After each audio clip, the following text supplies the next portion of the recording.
I believe in the power of music and memories. The car swerved to and fro along the mountain road as it climbed to the summit. In time, the tree line broke to reveal brown and white layered rocks along the side of the road, shining golden with the rays of the sunlight. "Kids, look!" my dad said as my siblings woke from their boredom beside me. We drove past the layered rocks to reveal the summit. Before us lay a forested valley spotted with lakes and rivers.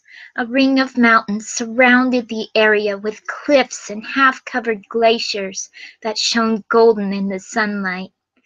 As we headed over the summit, taking it all in, the chorus of Kenny Loggins' "Meet Me Halfway" played over the radio.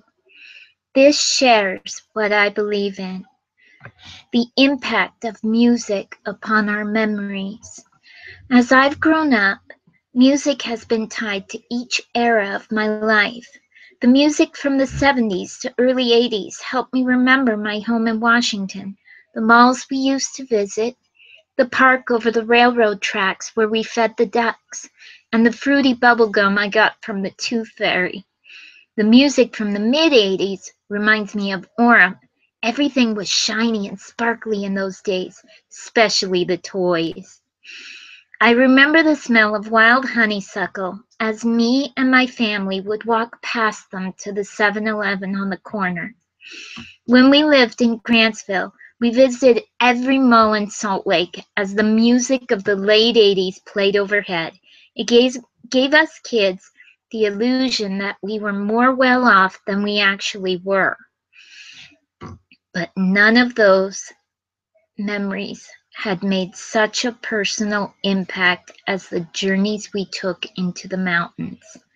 Sounds, smells, and tastes are hardwired into our memories as children, restoring memories we thought we'd forgotten. Depending on the decade of music, it could remind me of a drive through the forests of Washington, a day at the beach on the Oregon coast, or long trips around the Utah Valley. My parents always liked taking us on drives to the campgrounds in the areas where we lived. They would wake us up early on Saturday, pack some towels and extra clothes, because we liked swimming in the rivers. They spent what extra they had set aside to fill up the tank, buy some potato rolls and smoked turkey, and take a map that they had charted the day before. We would visit the lakes, the rivers, and the camping spots, each on separate trips.